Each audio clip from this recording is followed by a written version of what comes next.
Welcome to The Feast Life, where we empower you, the modern homeschool mom, to create a life and homeschool you love, one founded on faith, family, freedom, and fun. I'm your host, Julie Ross, creator of the award-winning homeschool curriculum, A Gentle Feast, and a certified Christian life coach. For more information on today's episode and to access my free gift for you, check out thefeastlife.me. Charlotte Mason once said, "Life should be all living, not a mere tedious passing of time." So on this show, we seek to savor the feast of life. Girl, grab your favorite beverage and pull up a chair. You are welcome at this table.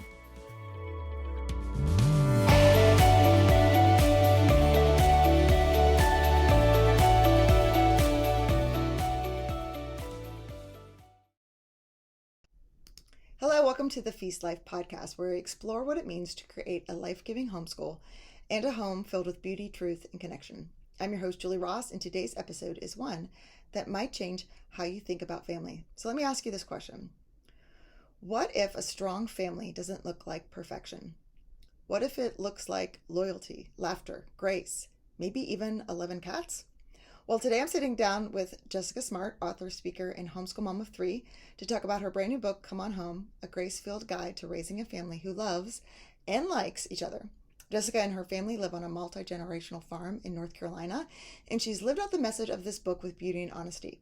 In our conversation, she opens up about why strong families can still have sibling squabbles and messy rooms, how to build a home your kids want to come back to, even if it's just for bacon. Yes, we talk about bacon.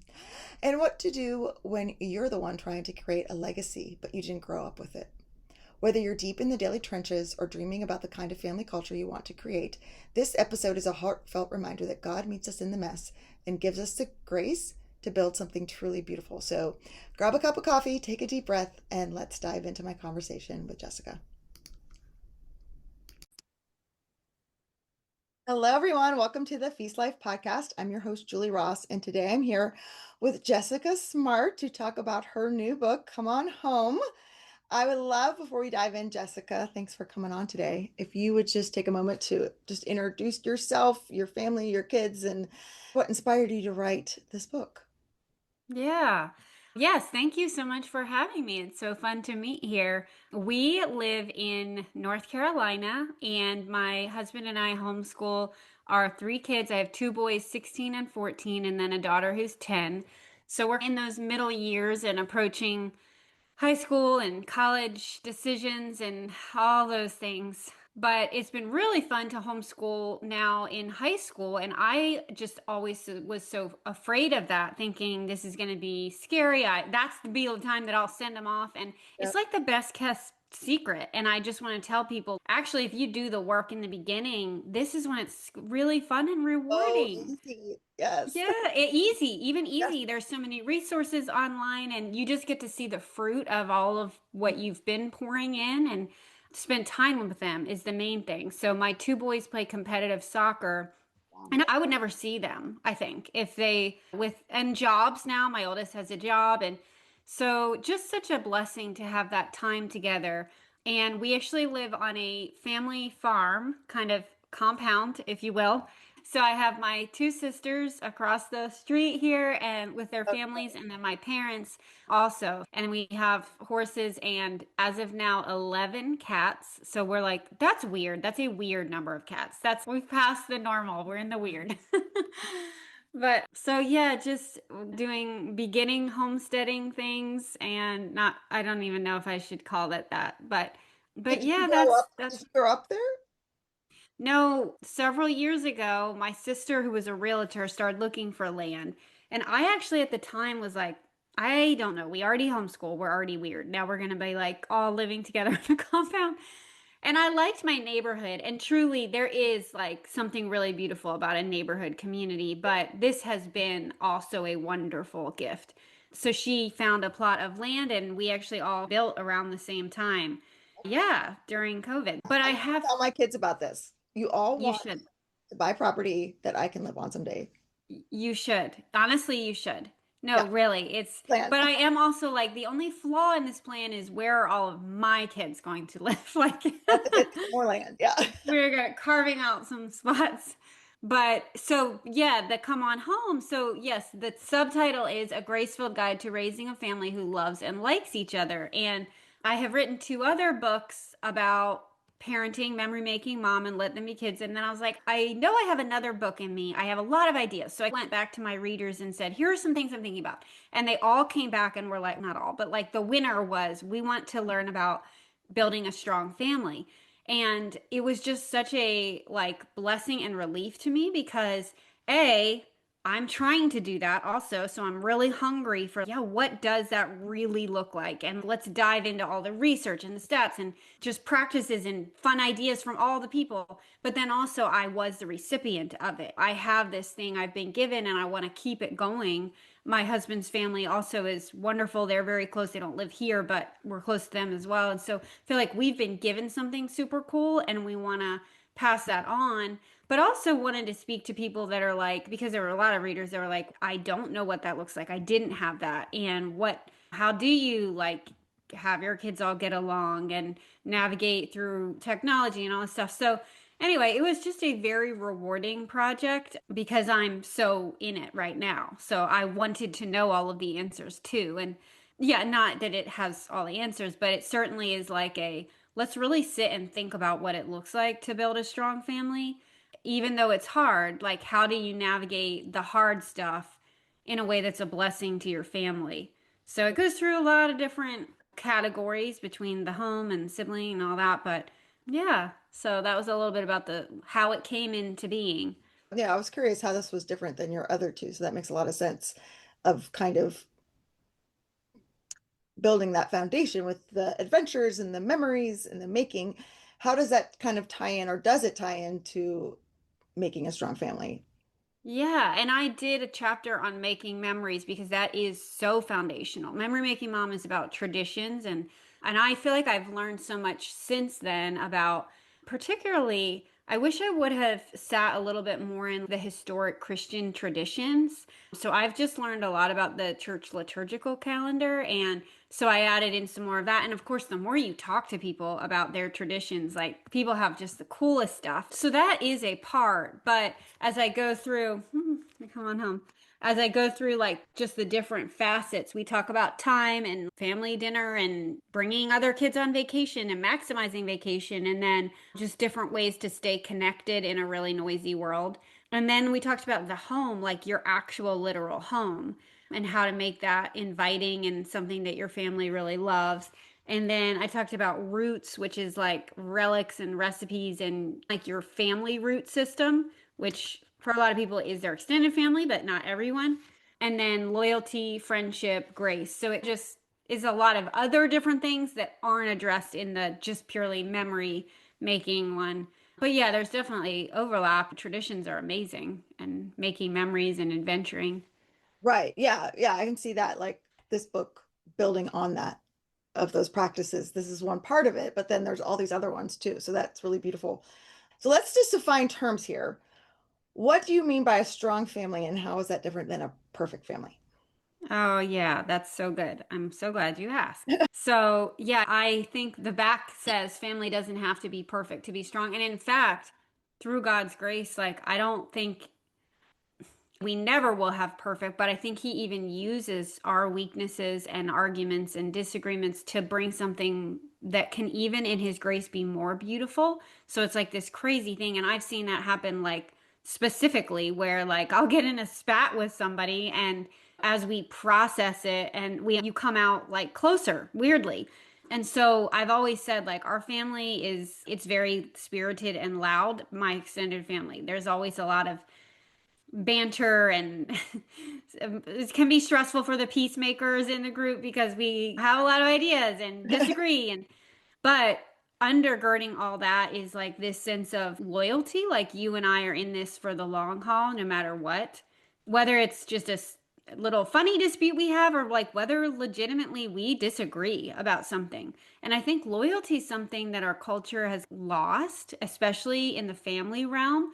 super depressing, but I did some research for this book about just a trend of people like disowning their family members, and it's a like cool thing to do. Of course, there's a lot of complicated nuance between toxic family relationships, and I'm not saying that there's never a need. Of course, there are situations that require discretion and pulling back, and we talk about that in the book, but that's not what I'm talking about. I'm talking about you made me mad. You're affecting me in a negative way. And so, like, I'm just going to choose my own family. That's a thing that's happening.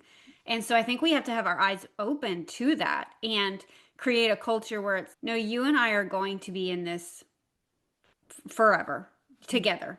I'm not, nothing you could do would disappoint me. We might disagree, we will disagree, but our family is a unit. We're loyal to each other through all of that. So I think that can be such a relief to our kids, like really saying that and just believing we're going to be, you and I are not going anywhere. Like this is us and we're going to navigate all of the difficulty together. Yes, not at all stressing that you have to, and that's the whole, not to spoil the ending, but it's never going to be perfect like this side of heaven. And so the come on home takes on a kind of deeper meaning towards the end of the book where it's, as moms, and especially as homeschool moms, we pour so much into our families. And we have a lot of eggs in that basket. And we may very well be disappointed. I talk about my grandmother, who's like the most amazing woman, and like her marriage was really hard, and some of her kids have gone through very difficult things. But we know that God is preparing a home for us, and our ultimate hope isn't in making this perfect family because we can't. But we have a better hope waiting. He's preparing a home for us. And that gives us, instead of unsettling us, that gives us the ability and bandwidth to pour into our families because there's not so much pressure of it has to be perfect. And we have to always get along, and my kids have to want to move back home. Not everybody's gonna do that. I don't know. I don't know how I'm gonna deal with that when mine don't. But As yeah, a person who has a child who did move back home, one did, and then the other one was able to find a place. It's hard to find a place these days, and I do feel yes, I bet. I'm like, I'm good with them Yeah. moving other places, let me just say. I love you so much, but you're an adult and now it's time to leave the nest. So Yes, that's just that's awesome. good to I want hear. them to come back home, not necessarily like it's here, it's a safe place. I realize like economically, this is your safe landing place, but also I want them to come home to visit, to bring Yes, the absolutely. grandchildren, that kind of Yes. visiting. And Totally. I'm glad you said that, even though that's hilarious the way you're saying it. Like, I'm not And trying she to edits the say, podcast, so she's going to hear this. I love you, Abigail. Thank you for oh, being. I love that. That's so funny. Yes, so it doesn't mean like we literally want our kids to like Yeah. come back to the house forever. But more just for me and as an adult, I've just always felt like home is where my mom is. That's I can put my feet up and I'm safe. And even if our kids live overseas or what, just knowing that like that family is undergirding you. They're helping me to go out into the world and do all the stuff because I've got that foundation. Come on Well, home metaphorically sometimes. going home for holidays. No, I totally get that. I think it's so beautiful though, because you are living this with your siblings, with your parents, all living nearby on your family land. So you're not only just saying, okay, here's how you do this with your own children, but I'm still a daughter. I'm still a sister. I'm still navigating those relationships as an adult. So you're also seeing it both and, right? And what Exactly. a beautiful model that must be for your children to see that. But like you said, not everybody has that with their extended family, or they might have Mhm. an extended family where there are certain situations that are negative or not the best of influences and those kind of things. So they're trying to create their own family culture, but they don't have that family culture themselves and those people pouring in and undergirding them. What advice would you give to those parents who are like, I want this. I have this vision for my own family, but I miss being parented. I miss being part of a strong family. I know, and I talk about in the book how like I just respect that situation and those we have people, my husband and I have friends under that situation, and it's like I could not respect them more. Like it is so hard to be a parent even with all the support that I feel like I have. And so my heart goes out to them, and I just have so much love and respect for people that are navigating that without that system. And I go into kind of a lot of different things. Number one is, and I've seen this with my own eyes. Actually, I think Sally Clarkson talks about this often in her books, is like they didn't really have that, but they were that they started it. And so I talk about some of us have been handed the baton and we keep running. Some of us start the race, and my grandmother started the race. And so we all bring different things to the table. And by the way, all of us have different hard things. Like just because that's not the hard thing I have doesn't mean that our family doesn't have a hard thing. And I think Satan can really use like, you can't do this because blah, blah, blah. Like he gets in our heads, whether it's like a marriage thing. Like I know for my family, my oldest son has life-threatening, very serious food allergies. And every family gathering, there's like this hue of like, anxiety over it, and he can't sit down and make, and we don't eat, he eats my food, but if there's like a big Thanksgiving thing, like it's just super stressful. He's not going to be able to go through the line, everything. So my point is, I often find myself thinking like everyone else, it's just so much easier. But that's what Satan does, is he gets in your head and says, if you had this, like it would be so much easier. And I don't want to minimize what the challenges it would be to not have that support system. I know that it is. But everyone has difficult things that they're bringing to the table raising their kids, health issues or financial issues. But those are the places that God meets us. Like he makes up the gap when we are weak, he is strong. And it sounds cheesy and cliche, but like I really do believe it's true that he can come into those places. And I interviewed several people who came from very hard things, and they said that basically that was their goal, is that like they were relying on Christ to make up the gaps that they could not give their kids because of what they didn't have. That was a visceral way they had to hang on to the Lord, and that he showed up. I think he does that. He loves to answer those prayers of, God, I can't do this in my own strength. I need your strength. But then practically finding support systems through a local church. I talked to people who found like substitute grandparents, and what a cool story that can be. And then it, as I said, it is a gift when you only have each other. If you like, in some ways, what we have is cool, but I gotta like wrangle everybody home to have family dinner because they want to be. That's So so when it's cool. just you, in a way, sometimes I'm jealous of people that it's like they just have each other and they clung to each other because that's what they had. So there can be gifts. I'm sure that feels very exhausting to a mom, but Yeah. yeah, those are just some ideas of kind of reminding yourself that God is going to use this, is with you, and then finding those outside support systems, which I go into some details about how you can do that in the book. But it certainly is hard. I don't disagree. Yeah, no, that's great advice because it's like you don't have to be strong all by yourself. Yes. That's something that's really, we can get, like you said, into our own head and feel like I have to figure this all out and I have to be the one to Yes. save my family and I have to do it. And it's no, it's in the Lord's strength, but then also there there is support. We sometimes don't want to receive it. So we've Mm-hmm. got to do it our own strength and then be like, oh, Mm-hmm. look what I did, rather than Mm. just being open and available for what God wants to pour in and just be expecting it, that help is going to come from unexpected places. It might not be a traditional way, or might not be from your family, but you can have that spiritual family too that's going to undergird you and support you as well if we're willing to be the village for other people and allow it in for ourselves as well.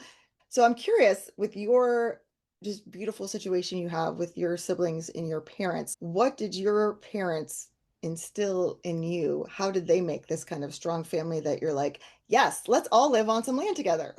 I know. I think about that all the time. When we were little, it was back to what we were talking about with that loyalty culture. It just, she would say all the time, your sisters are going to be your best friends. And we were like, no, they're not. Like, but she would say that. And so it was just like pounded into our heads of, she had these sayings like, the people closest to you are the ones that are hardest to love, but those are the most important to love. Like she would just say it all the time. So there was just this culture. And I think my mom modeled really well what it looks like to put your family first. And that looks different to a lot of different people. Like I live a different life than she lived. She didn't do any podcasts, she didn't write any books, but she showed me the blessings of she's reaping what she has sown. And I talk about that that's not just like a trite little Christian verse, like that's like a reality in the world, a physical reality of that whatever you plant, is what you reap. And so it's been a deep source of encouragement to me to pour into my family. And again, it can look so different for what your different personalities are. Like it doesn't look like my sister who's like amazing sourdough baker or her whatever. Like we all have our gifts, but she showed me the value of pouring into my family. And then in the second half of life, I think the main thing I learned from them was just like grace and forgiveness. And I'm more feisty than my mom. If something happens that's wrong, I want to like have it dealt with and like they deserve to hear what they did. And so just over and over, my parents modeled like keeping the first things first and overlooking things that maybe could have been made a big deal of. But she just really, I gave the thumbs up again for our video. If you do a Zoom, like your hand makes something weird, it gives a thumbs up. And I gave myself a thumbs up. You should give yourself a thumbs up. That was a good thought. Good point. Good point, Jessica. Yeah. So I've learned so much about just the need for forgiveness and grace because you can have a lot of other things. You can have family night and go on all the vacations, but if there's a spirit of bitterness and pettiness, that's not going to take you very far. So those are some of the things I learned from them that I hope I will implement. Yeah, yeah, no, that's beautiful. What an amazing gift, like you said, that they were able to give to you and your siblings. I think one of the things that often parents struggle with, especially homeschooling when you all are around each other all the time, is that sibling relationship. So how, as a parent now,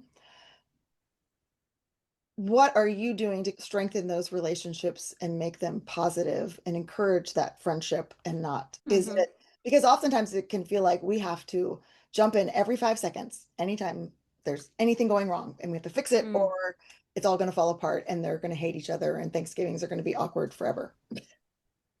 Yes, I have felt all of those things. Yeah. I know. It is so hard, isn't it, to know when to jump in because it's not right to just totally check out, but you're right if you're hovering. But I talk about looking for overarching patterns and really trying to look with new eyes on things. I think sometimes we have in our heads who the bad one is and who the good one is, right? And maybe just stepping back and thinking, am I seeing this really what's happening? Because sometimes and I know from experience, the older firstborns can be the real sneaky ones that they look like they're doing everything right and maybe they're like poking behind the scenes, but or even Are you asking the people firstborn? who, Is that what you're oh saying? yeah, Okay, yeah, okay. Confession time. We got yeah, exactly.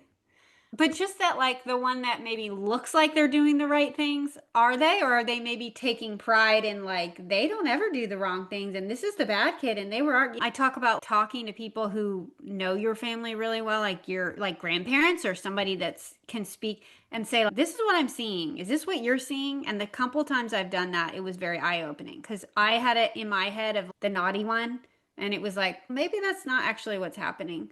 So just trying to have new eyes for why are people acting the way that they are acting? Big picture. What yeah. is it like to be each of my kids? What is it like to be the middle kid that, is getting schlepped around watching the older one do successful things? And what is it like to be the younger one and sit at baseball games for hours and hours? Would I like that? So just that was a big whoa moment to me to put myself in the shoes Good. of my kids. Empathy. Yeah. But that does not negate there's certain things that are allowed in our home and that aren't.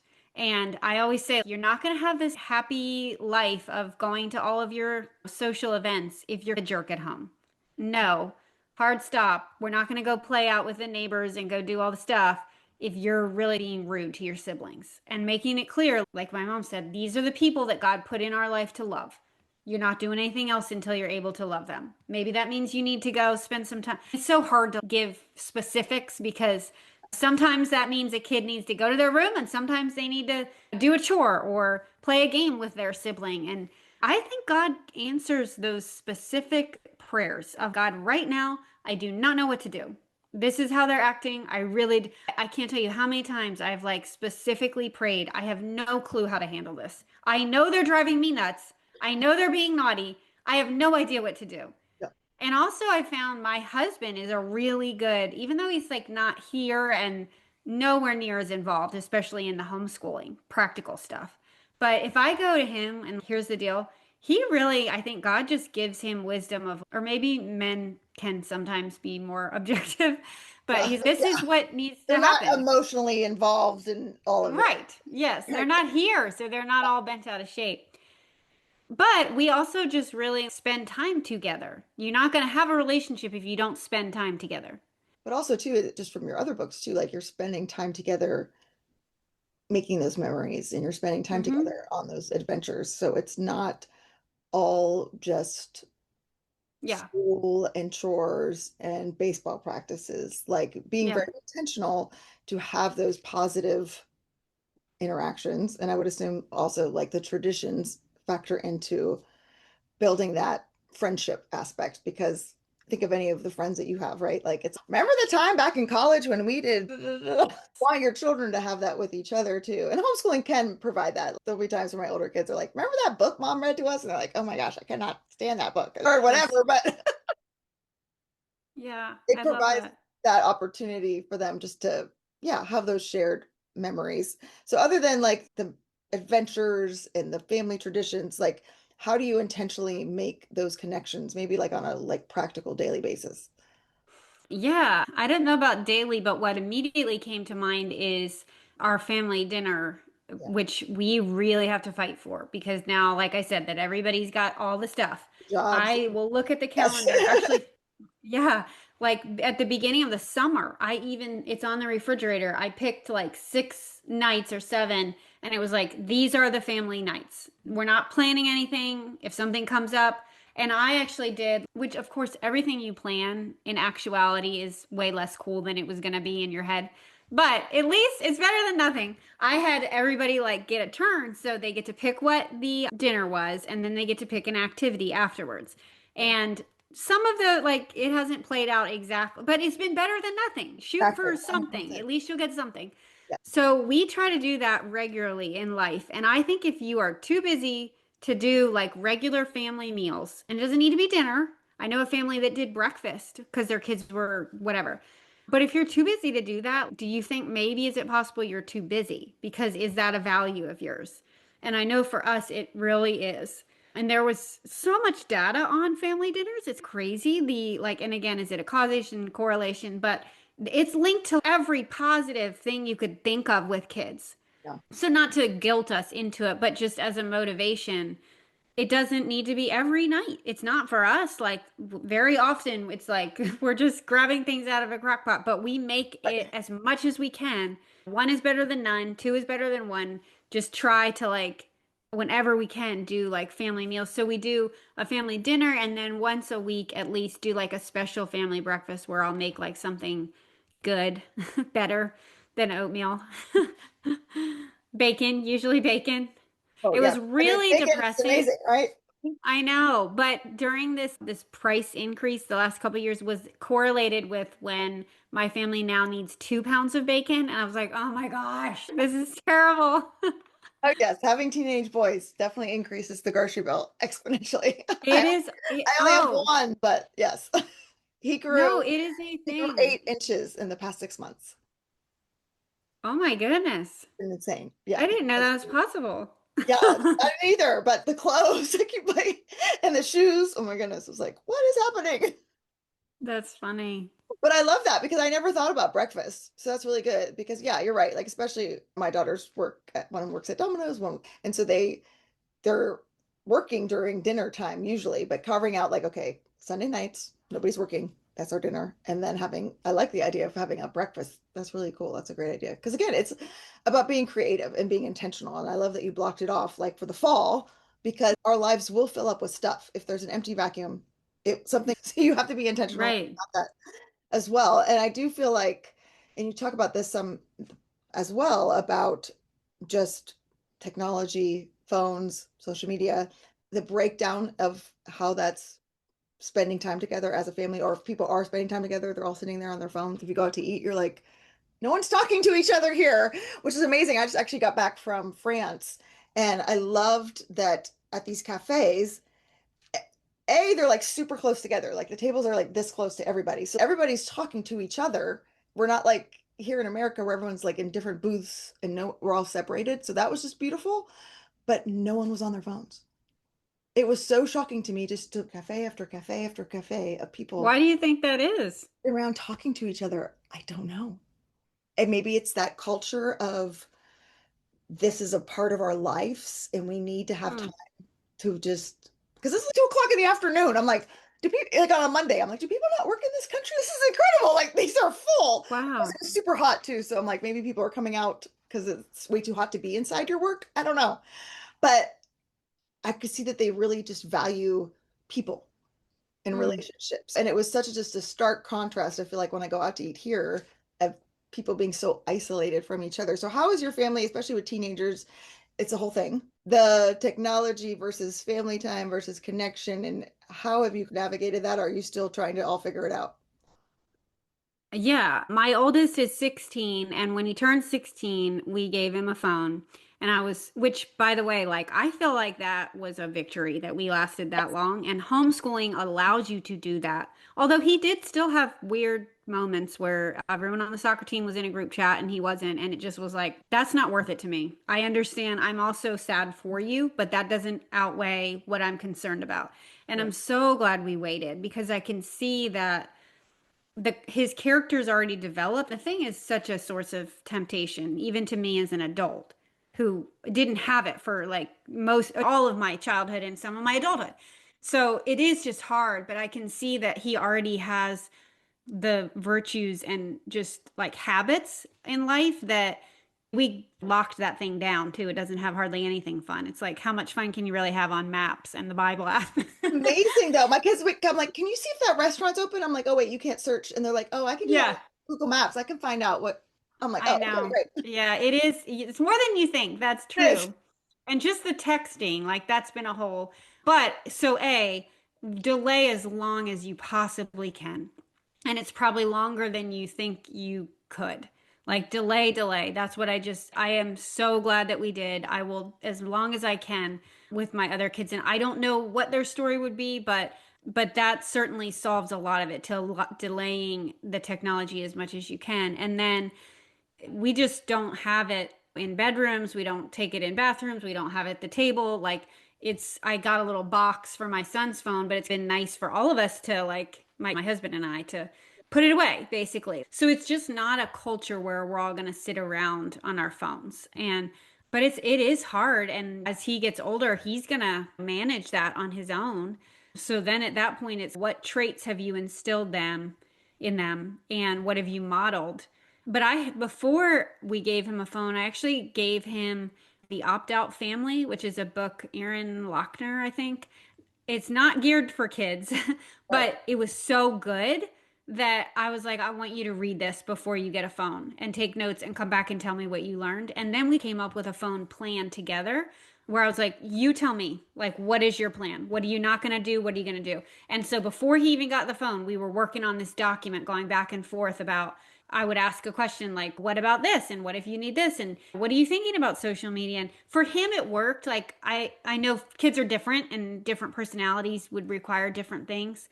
But I 100% recommend having them research ahead of time. Like, you could have them watch The Social Dilemma, or there's probably other books that are maybe if your kid is not like a crazy reader, but having them like research stuff ahead of time and then just trying to like really talk about it a lot. But yeah, if we're in the car, like I would love to be on my phone a lot of the time because it's just easy. But I try to like, I'm not going to be on a device. You don't have devices. I'm not going to be on a device. We're going to just all be bored together.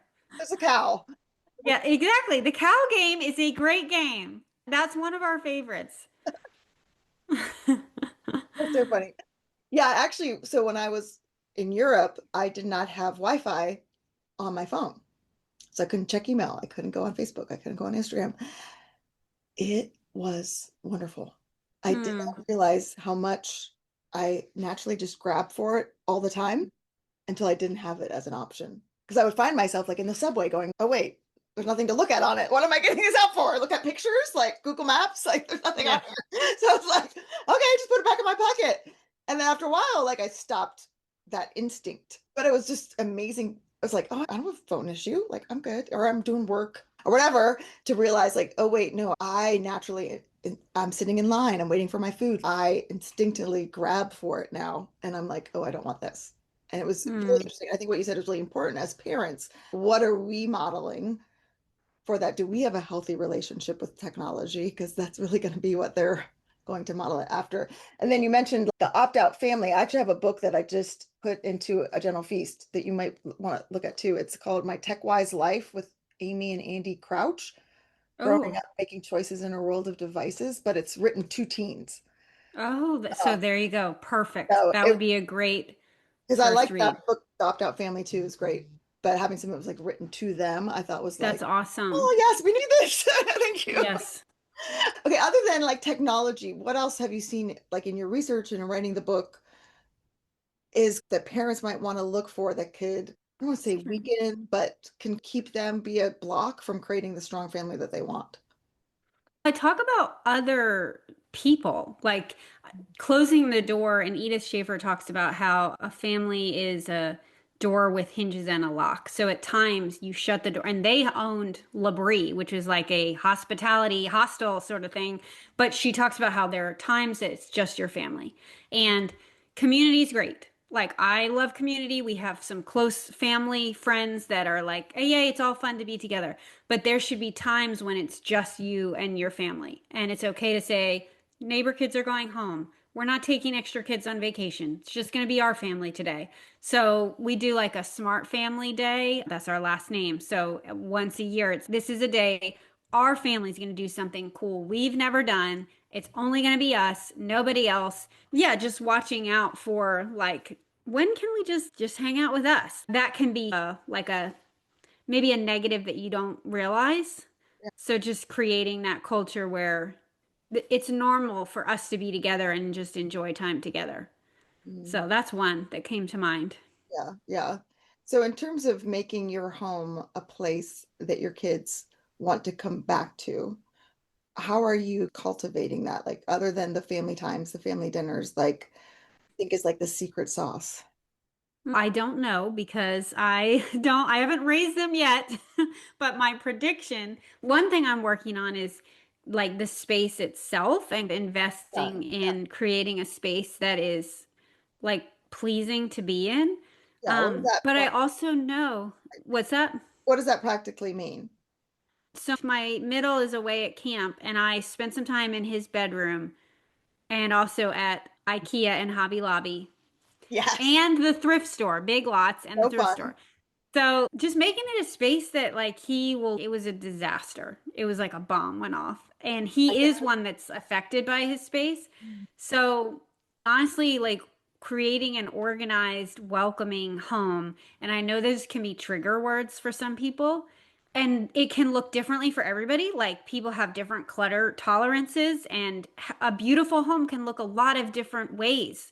Right. And what I love is I had a lot of examples in my life of women who had an inviting home and it looked a lot of different ways. Like my one aunt, it was like a joke that her house was like super messy. She had dogs and cats inside and she didn't like to clean. But we played games at her kitchen table and she and my uncle were like really fun and engaging and they always wanted us around. So we overlooked the dog hair in the corner. But my mom is really good at creating a beautiful space. There's always like these nice couches that you can just like, you want to curl up with a cup of coffee. And so it doesn't need to be perfect, but I do think I've learned, and I want to encourage moms to like just spend a little time thinking about what you might want to do in your home and what might bless your family. And actually, the other day for family night, our activity was we just did would you rather and answered questions, which was lame, but whatever. Oh, that's And one thing I said is, a what game would you too. change? What's that? It's a great car game. It is, exactly. Yes. And actually, Chat GPT is a big help. The last car ride, I was like, give me 50 trivia questions with answers. Yeah, Anyway, we said, what would you change about your space or your room? And it was really interesting. Like, what I was like, oh, really? So great just like question. talking to That's a your, great question to ask for kids, even if you're and not my husband playing a game too. night. What would you like to be different in this space? I love that. Exactly. Yeah, what's your favorite room and why? And so you can take it and run with it, but I do think being a homemaker and loving your family, creating this family culture should in some way involve creating an actual space that's a blessing to your family, whatever that looks like. Yeah. Yeah. But that's not like the one answer. It is something I'm working on. It's And part of it. food, I do think food is important, and Kids that's, like food. That's really yes, helpful. kids like food, and I don't like making it. Good. No, oh, that's something I'm like, Lord, I'm gonna do this because I think you want me to. But I have noticed that we have our certain traditions of certain foods that in my mind aren't spectacular. Like we do the resurrection yeah. or marshmallow thing, right? On Easter. Do the little Pillsbury pop-up cinnamon rolls on Christmas morning. Those are two of the easiest things ever. But the fact that we've done them for now 20 years or whatever, like they're expecting it. Like we have to have this. And I'm like, Hmm. this is the simplest thing ever. It's not like I'm like making sourdough Christmas rolls 2 weeks ahead of time and it's not milling my flour. Like I literally take the can and I pop it open. But it's ours. And so I think that's the key. Is it could be spaghetti, like pizza, Hmm. whatever. If it's something that you're doing on a regular basis, your kids will find that special and meaningful. You don't have to be a great cook to give the food that feels like home, if that makes sense. Exactly. I think that's what you're saying, but makes me feel better anyway. I don't have to be an amazing cook or anything Absolutely. to create that family culture. To wrap up here, I know there's probably some people listening who are like, okay, I have this vision. I have this on my heart. I want to create this strong family. This might be why they decided to homeschool is because they really believe that this is the best place for children and families to grow together. But I feel so discouraged because I feel like my house is a mess. My kids are always fighting. We don't have the resources to make the trip or do the thing I want to do. What would you say to that mom who's like, there's this ideal and then there's my reality, and the gap in between just feels so daunting? I feel like that a lot. And I don't think the right thing to do is to just block it off because I think sometimes God gives us nudges of things that He's maybe wanting to work on in our lives. But I do think a spirit of discouragement and despair is not from Him. It sounds really cliche to say pray, but then quote from Elizabeth Elliot of do the next right thing. Like, I think He will give us the next step. And often it is just, okay, today I'm going to do the dishes and I'm going to tidy up the kitchen. I have a lot of resources in the book about different areas. If homemaking is your thing, if you're struggling with that, if you're struggling with the sibling relationships, if you're struggling with mental health, like there's a lot of different areas that God maybe could be nudging us to work on, but He will direct us to the very next step. It doesn't need to be all in one, but I wouldn't say, oh, just ignore it and everything's fine. Like I do think like coming to Him and saying, I feel this way, a good old fashioned brain dump is so helpful. I was feeling this way yesterday. Like I'm failing at everything. And I remembered Misty Winkler has I think it's called Simplified Organization is her book. And she says like, when you're feeling overwhelmed, put everything down on a piece of paper, take the next simple step. And even doing that, like, really was helpful. I was like, okay, this is overwhelming, but I can make some progress. Mhm. So don't despair, do the next right thing, and God will lead you to the next right thing. Yes, absolutely. No, that's great advice because I think we can often read a book or listen to a podcast or whatever, and we think we need to do everything, and it's all or Yeah. nothing. And if we're not able to do all of this perfectly, then it's a failure, right? It's so black and white, and it's like, no, this is a process. And Hmm. I love the idea of just what's the next step. And then I've often explained it to my kids. We lived in a neighborhood that had motion detector streetlights. And so if you want to get to your friend's house at night, it looks really dark and scary. But once you get to that one light, okay, then the next one lights up and then the next one. But Mm, you don't know the whole path isn't clear right now. yeah, So it's that's like awesome. just do the next thing and do the next thing and God will show you like what to do. But we often can discount that and think, oh, that's not enough. If I just do the dishes and tidy up the kitchen, but have you seen like the schoolroom? Oh, that's a disaster. It's totally disorganized. Or, oh, my kids are always fighting, or I'm not getting along with Mm-hmm. my mother-in-law, or like whatever it is. It's to see the value in the small. Like, Mm-hmm. how do you go, okay, I did this today and this is good. It's a really Yeah, good, yeah, for it sure. is. Yeah.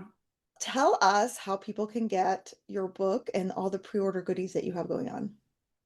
Yeah, I'm doing if you pre-order the book, which you can do that, hop over on Amazon and wherever books are sold. And then I'm gonna send you a link for the pre-order bonus, but I'm doing a Zoom Q&A, like open Q&A, come in your pajamas and whatever drink you want, and we'll just chat about all the things. You can submit your questions and we'll chat. So I think that'll be super fun. And then you can come see me over at Instagram. I'm at jessica.smart with two T's. I'd love to hear from you if you've enjoyed our show and hope that Come On Home is a blessing to you. I think it will be. I'm really excited about getting it out into the world. Yeah, it sounds incredible and something that is definitely very much needed and sounds like a great encouragement. So thank you for coming on and talking to us about it. Thank you for having me. Thanks for listening to today's episode. Let's wrap up with some key takeaways. Number one, a strong family doesn't equal a perfect family. A strong family is not built in the absence of conflict, but through grace, loyalty, and repair. Jessica shares how family strength often emerges through facing hard things together and choosing to stay connected through it all. Number two, traditions, time, and togetherness matter. Simple family rituals, like whether it's my Christmas cinnamon rolls or the Smart family daily adventures, form the foundation of belonging. Jessica reminds us that connection is found in the small, repeatable moments that become cherished memories. Number three, homeschooling is a gift of time and relationship. Jessica encouraged parents not to fear the high school years, but to embrace them as a season of fruit. Homeschooling has allowed her to stay closely connected to her teens who are balancing sports, work, and growing independence. Number four, you can be the first link in the chain. If you didn't grow up in a close or healthy family, you can start one. Jessica shared practical encouragement for parents longing for deep connection, but lacking a generational example. God meets us in our gaps and gives us the grace for this legacy building work. And then last but not least, number five, do the next right thing. If you're overwhelmed by the vision of starting a strong family, start small. Whether it's cleaning the kitchen, planning a meal, or putting the phone away during car rides, simple, consistent steps rooted in love and prayer matter way more than perfection. Make sure to check out the show notes so you can get Jessica's book in pre-order and get her free class that she's offering for anyone that does the pre-order. Thanks for listening.